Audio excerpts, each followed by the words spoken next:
Hi everybody, I'm Derrick Mason. Nice to see you all turn up. I was one of those people that was in prison at the time when Mama J came in to facilitate and I joined her group. I went on that group not looking for well-being or looking for a change in my life. I heard that you could get DCAT from it, which is, I was in a CCAT prison, and a DCAT is a one stage better. It's basically open, you're not in a cell. You can come out and see your family after you've been there every weekend for a few weeks. And it was just a lot better conditions. So that's what I went to this course for. But instead I found something, I say this all the time, I found something much more beautiful than that. I've actually found myself. In me taking the opportunity and seeing something different or looking at something different to how I'd always seen it, it just opened up a little opportunity for me to see potential.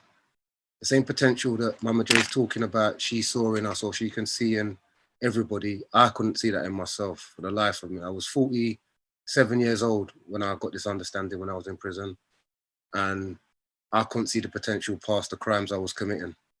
And even though I was in prison and I knew that I was coming out, and I was 48, didn't have no money to come out to, got 3 kids, I knew I would have found a way to justify coming back out and committing crime again on a level where this time I'm not gonna get caught.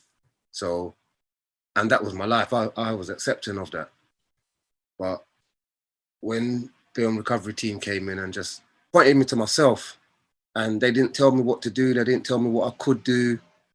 They just told me to have a little look inside myself, or have a look in a direction that I didn't usually look in. And when I looked in that direction, that's when I found myself. And that was, like I say, it's like a strand on a piece of cloth. And I was just prepared to pull at that strand. And when I pulled at that strand, I realized a lot of things that I'd seen in my life was real, and I had made real life fundamental decisions based on that. I found that a lot of that was false. A lot of that was made up by me. And what was actually real was I'd had an option in every single situation I had made in my life up until then. And I told myself that there was no option, that where I come from, I had to do this. I had to be a part of this lifestyle. Things that I really liked inside of me, I couldn't come out and say that I liked them because that wasn't the thing to be done or said in that crowd. And the person that I put on top of that is a person that I thought was really me. Like I said, with this understanding, when I first looked into myself, I didn't like what I saw, because that's what I saw, that thinking, all that made up thinking that I'd made up of myself, of what I thought I had to be. And the thing that cracked it, it wasn't even an answer as to what can replace it. It was more a glimpse of the possibility that that can be replaced with something else. And I do have an option. And that might sound like there's nothing on the table for me, but just to know that I've got an option in my choices moving from now on just opened up my world and shut down my thinking of I am my thinking, and all of my past choices make me who I am. And I've come to realize what makes me who I am is who I am right now in this moment. And my choices in this moment define who I am. My past choices don't define who I am. But at the same time, my past choices make me who I am today, make me be able to show up like this in front of you today with a story. And this understanding, like I said, fundamentally changed my life to a point where if you would have told me 3-4 years ago, I'll be doing this now, that person 3-4 years ago would have said, you're crazy, would have fallen about the floor laughing, because I don't do this sort of stuff. Yeah, I don't do this, but apparently I do. And apparently I like it. And apparently I feel so good when I do it. It's just amazing. So I'm not going to fight that feeling.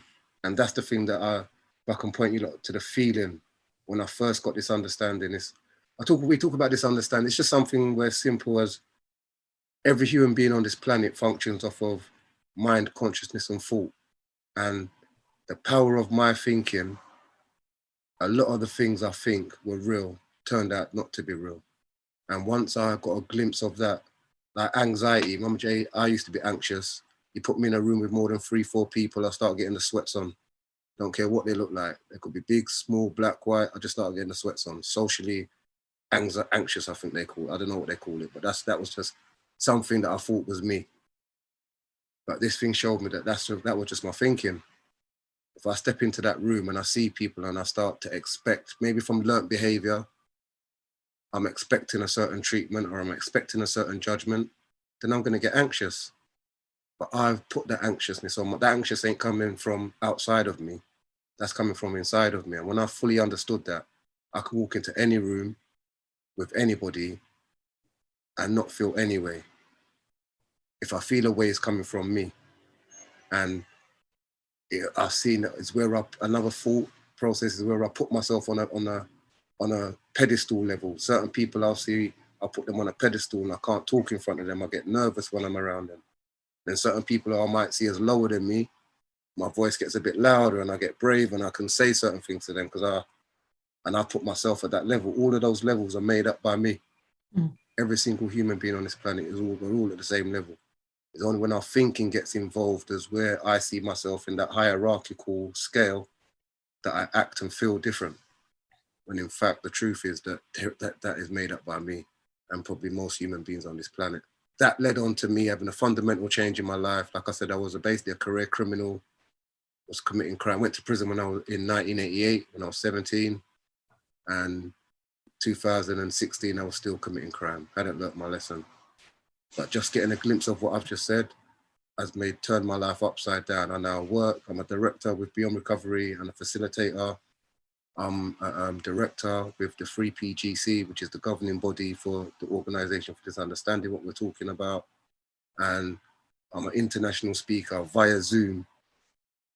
So yeah, that's just a little bit about me. We can talk more about whatever direction we like. Mama J said, we just work in the moment, not for the feeling. So I don't know what I'm going to say today. I don't know what direction it's going to go in.